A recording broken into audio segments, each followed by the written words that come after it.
Hey everybody, how are you doing? How is it going? Put it in the comments. So on Thursday I went hiking to Aravaipa Canyon down into the creek. It was really amazing. Posted all those videos, so if you're just looking for the videos about Aravaipa and want to see what it looks like without somebody talking about it, just scroll on up into our channel. There's at least, I want to say, 5 videos where I posted about the water that you'll be walking in, the different surfaces that you're going to walk in, what the trail kind of looks like, and some of the animals that are going to be out there. But for this video, had a lot of people interested, which is kind of a surprise. Our channel is small, but it definitely got a few shout outs from different directions and from Instagram, interested in Aravaipa, where it was at, what it was like, what I thought about it, and should others go on the hike, all that kind of thing. So sit back for this video. Gonna be nothing fancy, just us hanging out, talking, having some coffee, so you'll be able to just listen while you're doing other things. So this is just gonna be like my thoughts, my opinion. It was my first time ever going, so I'll tell you all the details of what I think I did right, what we did wrong, any of that kind of stuff. So hang on out with me, so get yourself ready. It's beautiful outside. So that would be the first thing that I would say. Check the weather before you ever go to any place in Arizona. Our weather happened to be fantastic, and you're going to notice that in the videos that we really had like perfect weather. In order to even go to Aravaipa, you have to have a pass or permit. And I also posted that in the videos. You'll be able to see it. I did a close-up on them. So you're going to have to look into getting yourself a permit. Now that doesn't mean that you can't be spontaneous and just decide, oh, maybe that day or the next day you want to go. You're just going to have to see what's available. For us, it was just a few days out. It was like Tuesday. We got to talking about going, and Jay asked me if I was interested in going down to Aravaipa, and I was like, I'm really not familiar with it.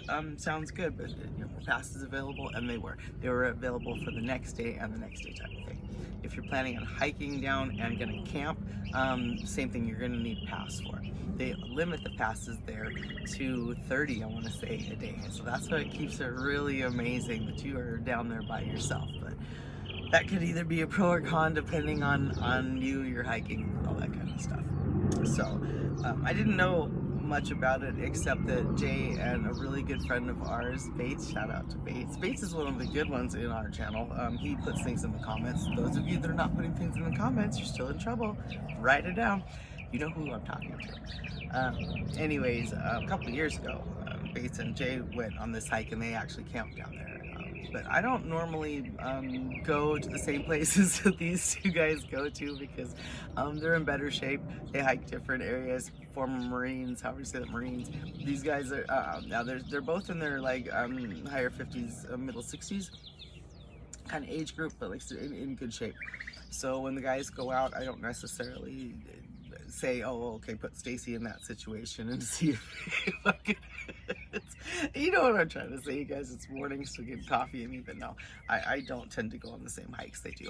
One of the ones that I still crack up, they left this house and walked from my house to the top of the superstition and back. It was like a 10-hour day of hiking. No, I didn't go with them. No. So like I said, so I don't normally, when they go someplace, see what I'm talking about, Bates. I was like, I wasn't sure if it was someplace that I wanted to go.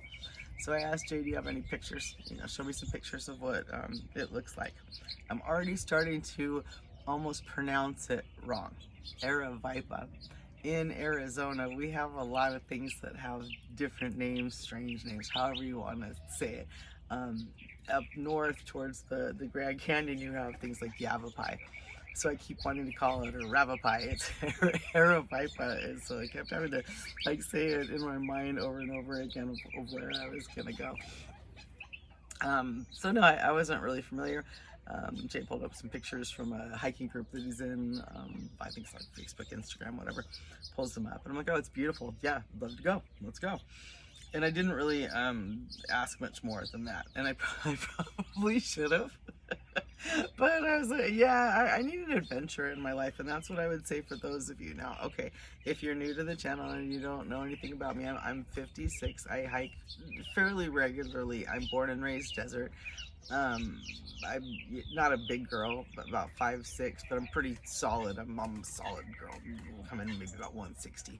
Wear hiking boots. I wear steel toes when I'm working. So I'm not frail. I'm not a little girl like that. And yes, I'm going to carry my backpack, but I'm also not 20 years old, and so I have to take into consideration my age, my flexibility, all of it, my stamina. Now, if I'm gonna, how far out I'm gonna go, my attitude, I'm just kidding, like, all of it if I'm gonna go on a longer hike. But it was definitely needed, and the heat around here starts getting to you. So someplace that looked like an oasis, filled with animals, that didn't have a lot of people, that had a creek running through it, seems perfect, right? Pass was not expensive. I want to say Jay said it was like $16. So look into it. Again, I don't know if that's all the time or if that's just, look into it. I'm not your pro on this. I'm just telling you what it was like for me for my first time going hiking there. I think that one of the things that I did do right was how I was dressed. Closed-toed hiking shoes that you're okay with getting really wet. You are seriously going to walk through the water back and forth a couple times, and through mud and through different things. So you're going to need some shoes that you're okay with doing all that with. I wore leggings under my shorts. Wasn't sure the temperature of the water, if it was going to be itchy to me, any of that kind of stuff. If I was going to sit down someplace that might have bugs, just whatever. So I had leggings on, socks, my hiking shoes that I was cool with getting wet, pair of shorts on top of them. So again, always layers, so then you can take things off, put things on depending. Tank top underneath, and then a long sleeve shirt to cover up. I'm not always out in the sun. I'm not. I'm laughing because I had somebody put in one of the comments, like in big bold, skin cancer. Okay, I'm sure I live in the desert. I'm sure my skin's messed up. I would never tell you otherwise. Please put on sunblock. Please cover yourself up. Yeah, so long sleeve shirt on. I had baseball hat, carrying my backpack. Okay, so yes, I think that you should be covered out there, which is going to be an issue depending on the time of the year. Now for us, it was end of May, so I want to say this is probably just the first couple days in June if you're watching this 2025. Please always check the weather. We just had a storm roll through. Now, we didn't have a storm while I was out there. That would have played a major role in how much I would have enjoyed or how safe that trip would have been. We'll get to that in just a minute. So why would the weather? Well, rain in a place like that when you're going on a dirt road. So that's what I wanted to talk about next. How do you get out there? So you've got your pass, you've got all your snacks. I for the couple days now that I knew that I was going to go for that hike, made sure I had extra fluid in me, extra to water, extra electrolytes. Started to carb load just a little bit, and took one of the days to really rest because again I was not sure what this hike was really going to entail, but I knew the gentleman that had gone there before me, so I'm like, okay, make sure that you're rested. You're good for this, Stace. So we left early. Always in the desert, you don't want to be stuck out someplace in the dark, because that's a major rule. So leave early unless you are planning on camping there. No, I could stop right there and make sure that you understand. No, I wouldn't want to be out there in the dark unless I had planned for that. No. There are wild animals in Aravaipa, in that canyon. Absolutely. Not kind of, not sort of, not made up in my mind. No, absolutely. We made sure that we had bear spray with us for this trip. There are bears down there. So no. The thought of going on that hike too late and being down there in the dark and not being prepared for it that's a horror movie. So no, I would not recommend that. If you are going, make sure you've got yourself a flashlight, make sure you've left early, all those kind of things. Be prepared for the fact that if it got dark, it's serious down there. It would be serious down there. So now the trip out there for us, I'm in the east side of the state, and so like if you're not familiar with Arizona, we've got the Grand Canyon up north, we've got Tucson down below. I'm in the east side out, like Phoenix but east. This would be between where I'm at and Tucson. So maybe like it was like maybe a 2-hour drive to get out there. Again, so depending on where you're coming from, the trip out there it's a decent enough drive just to get to your parking spot, because then you're gonna hike in a couple hours, right? So left here about like 5 in the morning. get there about what, 7, whatever time it was. You're gonna encounter a dirt road. Make sure your car is something that can go on a dirt road. Make sure you understand what physically being on a dirt road that bounces for a long time does to you, plus your excitement and all that kind of stuff. I say that because I'm questioning if that's what's got other hikers in trouble in other areas. I felt like the dirt road out to Aravaipa was very much like the dirt road out to Peralta. So if you're familiar with Peralta, it's similar, except there was areas that I felt like this is a really tight, small, I don't know how to say it. Like, where's the other car gonna go if another car is coming at me the other direction? There's not a lot of room. Yeah, I was the one that drove. I have a Jeep. I think Jay was loving every minute of that, of me being the one being like, what is happening as I'm driving out here. The drive on the dirt road itself, before you even get to the canyon, before you even get to the creek, is worth it. It's beautiful. You're already going to encounter a lot of wildlife. As we were driving up, a crazy amount of turkey vultures. Not just sort of, just a crazy amount, like 15 on the side of the road over here, then there was a couple over there. So that was one of the first videos where I start pulling up and there's one that's gonna fly off, and then there's this tree that's full of them. There's like 20 some odd. We tried to count turkey vultures. It's just an incredible place, full of nature. And so we were like, okay, if you've got that many turkey vultures who only eat dead things, quite the ecosystem out there. The ecosystem is alive and amazing, right? And so I've got, I want to say 10 plus miles of dirt road ahead of me from where we've seen the turkey vultures at. So I'm already really excited about all of it. Driving on in, there is a ranger station, but it's not close at all to where you're gonna be. So there is some kind of human, I mean, there's people that live out there, but they're a ranger station. But I think most of that's for to make sure that everybody has the passes and stuff, and that you're behaving like you're supposed to out there. Okay, no playing around. You make sure that you get your pass. Don't think you can just show up. Don't think you can just park. There's people that live out there, and then there's the area that you're allowed to be. It's very limited, and that probably is what's keeping it safe on the road. Like I was saying, I don't know how because it's not a lot of traffic. You should be able to see if someone's coming, but slow down. People live there. You have animals that are around there. We all need to stay safe. Okay, so that would be my advice on the driving part of it out there. And then just understand that you're gonna be on a dirt road for a minimum of, I'm guesstimating, put it in the comments, you guys, was like, what, 12 miles of dirt road. And then once you get to the trailhead, there is a porta potty style bathroom it's permanent out there that's got like a wall around it, but it doesn't have a door on it, okay? And so why am I saying this to you guys? It's not a privacy issue, it's a wild animal issue, okay?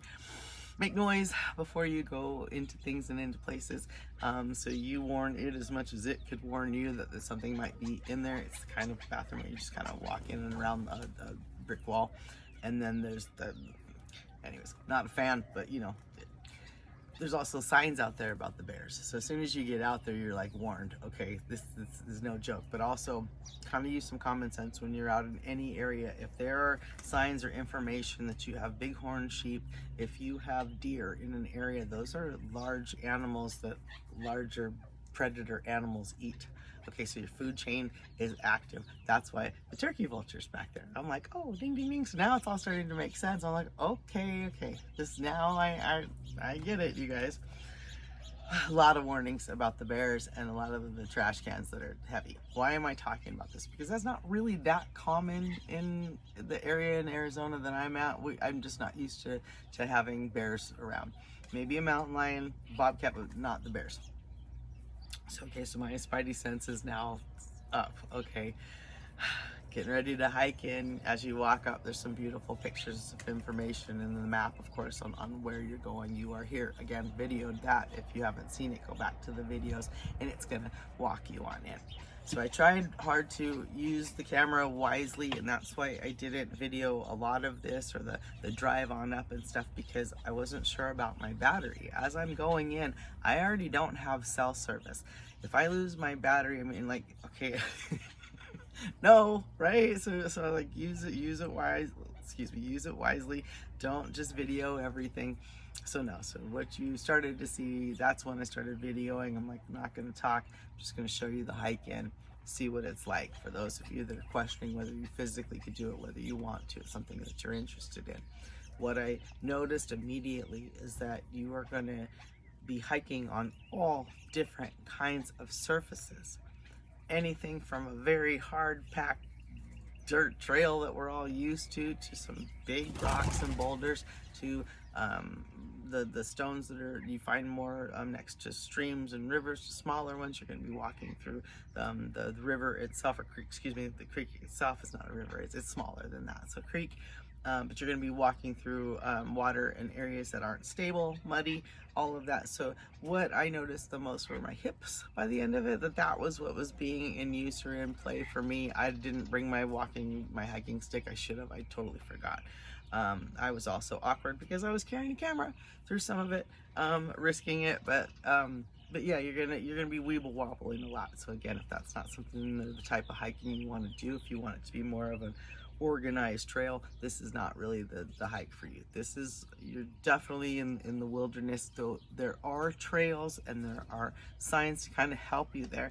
You're going to be using the creek as your guide as well. You are out there in the wild.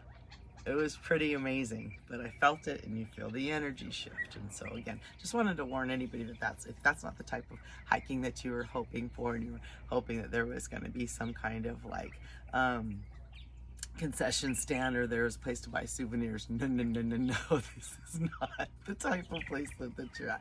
You're way out there. But you're way out there. If there's behind me, if you can see the mountains, you're way out there. So as we're hiking in, it's just beautiful, and it's quiet, and the canopy of the trees is amazing. So now it's not anywhere near as hot as it was, up where I had parked. There's definitely the temperature difference, and the water that I'm going to be hiking through, the temperature is fantastic. And so immediately I'm ready to play in the water like I'm 10 and get my boots wet. And I didn't think about the fact of how heavy my boots are going to be wet the whole time. So it's like having two weights on your legs the whole time, and so they're heavy, they're wet, they're in the mud, so my legs really felt the hiking.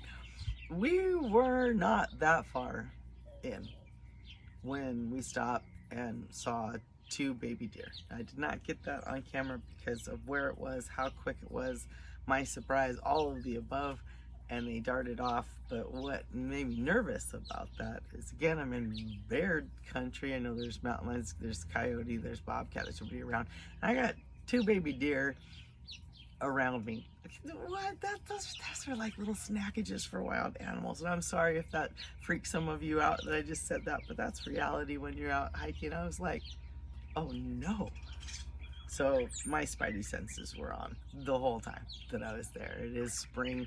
You do have babies around. That would mean there's a possibility of even the predators having their babies around. So then you need to be even more careful.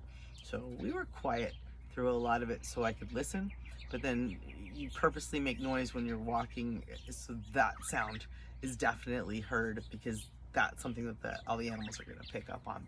When you want to hear the birds and the beautiful noises, you just get a little more quiet for a minute, and they immediately kind of pick up where they left off. They're used to having people around because, like, they give out passes, but they're not used to having tons and tons of people go through. So you pretty much become one of while you're out there. So I loved it, but it was also something I was very well aware of. You need to stay aware of your surroundings. Definitely be careful, be mindful while you're out there. No picking things, no trying to bring things back with you. None of that. You're going to leave it as pristine as you possibly can. Anything you brought in there, you're taking back out with you, kind of thing. would I recommend it? I think it's fantastic if you're in the physical shape, and if you're with other people. I would definitely not go alone because of all those things. Saw a group of 4 that were out there. That what I noticed the most about them, they were planning on camping. They're going to be there overnight. Asked us a couple questions when we saw them, but they had sandals on, and not just flip-flops, but those hiking kind of sandals. But I don't think that's not a shoe that I would recommend. Put it in the comments if you're out there hiking in those and it's fine with you. I think I would want my toes to be a little more covered, especially the amount that we were with the around rocks and just the fallen trees and just all of it. I would say the hiking shoes, but I get it for how heavy mine got. Okay, so he says put that in the comments what you think about your hiking gear when you're in areas that kind of change on you. I did have other shoes in my backpack just in case, is what I brought. I had towel and other things in there, but I did have another pair of just old pair of tennis shoes that I had, old pair of New Balance, I think is what I had back there. Something, I don't know what I had.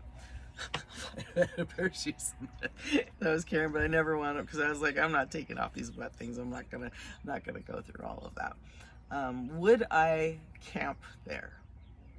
No, I don't think so.